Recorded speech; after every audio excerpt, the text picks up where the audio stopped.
Hello, ladies and gentlemen. Thank you very much for coming for this course for literature and focusing on literature review and this research methodology, which is part of the requirements of the Inspiration Economy, Resilience Economy Master and PhD program.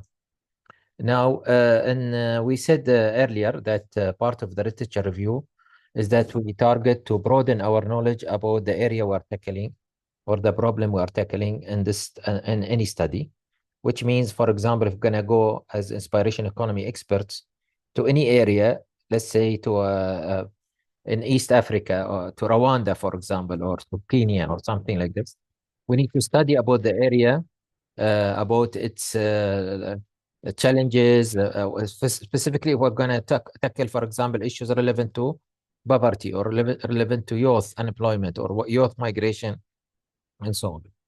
Now, this means that we need to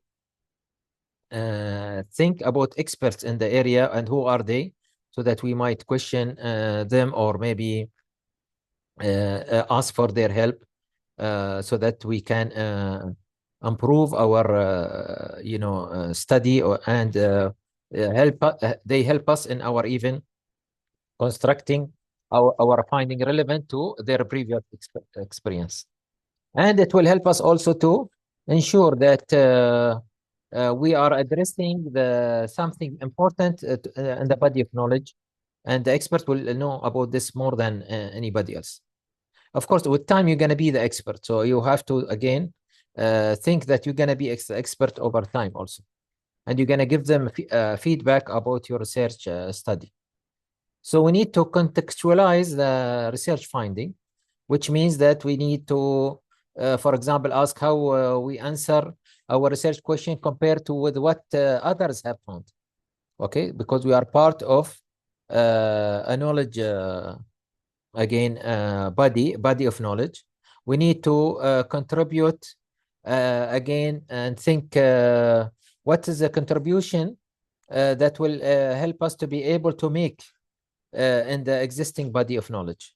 And we need to think about how our findings are different from those that is brought, let's say, research before us, and how this will able to, others to maybe build on this study in the future.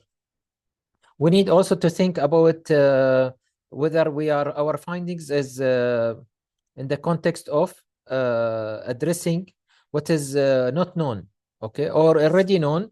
So it is like a reconfirmation of whatever available. The other thing is that it will help us to think when we conduct the literature review, what type of existing literature in our area that we need to work on. How can we review the literature selected, and how can we develop a theoretical framework, okay, from this literature? Or how can we develop a conceptualized framework in general? Or how can we write a literature review from our, again, literature review? So we can condense the literature review. Similar to this, we need to review the literature, to read critically the contents of the books or the articles, and look for the following things. For example, the claim and the theories to put forward, the criticism of these theories and their basis, the methodologies adopted and the criticism about them, and the conclusion and findings advanced, okay, on this issue, and the disagreements about the constructs you are investigating, and of course the gaps that we notice in the literature. So, for example, in the case of reinventing the methods of eliminating freshwater leakage in countries with water scarcity, we need to study, for example, so the study here focus about the research question, how can we eliminate the leakage or water loss in countries that have water scarcity, which means that we need to again, think about it. It's a socio-economic problem because it's gonna create a drought. It can create again problem with people not getting clean water to drink if there is a lot of water loss in such countries. And so we start by investigating how much of water loss is there in such area. Whether this is again quantitative, but again we can turn it to be qualitative. For example, we need to study whether all the efforts, the previous efforts, has been done. Did it help really to build a less water loss? So if we increase the current practices of maintenance, of changing, for example, the pipes underground, will it help really to reduce the water loss? So again, what type of things that we need from others, from those who are working on the those who are using the water resources, those at the consumers I'm talking about. So we based on that, from our literature review of what is previously has been done in other countries and maybe in the country we are studying, we can really set the problem vectors, and we start to set up the objectives that we're going to have it address partly in our literature review. So developing a theoretical framework is very important because part of the literature review and the objectives is that we come up with a framework we are going to address through our study. So it can be it will help us to sort our themes and theories, and sort what we are studying, whether we are in agreement with or disagreement with. This will help us also that we fit each element in a specific area in the theoretical framework.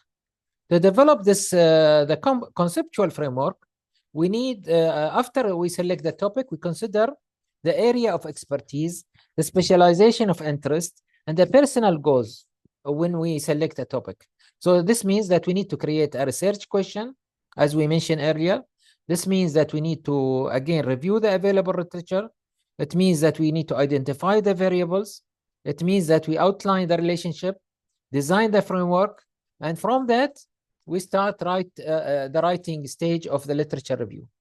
So, for example, we should make it like a logical argument or a critique of the current literature based on the finding, as if you are investigating and you are putting, you are trying to fill gaps that is not available in the literature, or you are trying to at least clarify there is a gaps in the literature and what type of gap you are going to take. So this means we need to study, for example, what is the earliest writers have written, and we discuss it. And we make, for example, what was a valuable contribution that has been added to the question you are studying. And then we need to argue whether A or B or C or D have used appropriate methods, and whether this was written in earlier stages in 1990s, for example, and you need to rewrite it now. And what is the best study of this problem that can reshape, the outcome of this study? And this is, we can find it on the books, in the internet, in the journals, in the archives, in the reports, in the observation, the records, and even today in the AI, we have to admit. So once we identify, again, the problems in the literature review, we have to do some reviews which consist of a large, unrelated, noted list of studies. And some reviews are not relevant to the investigation. So again, we need to take them away. We need to understand the theories in the review that might be mentioned or described, but often without a clear logical connection among the theories. Okay, so again, we need to have, again, a literature that helps the reader to decide whether this is relevant to their area or not, or whether this investigation is really adding value to the conclusion or not. And then we need to connect the pieces of the literature to decide which one we include and which one will be logically connecting to our final conclusion. I think by this stage we stop here, and We're going to start data collection later. Thank you very much.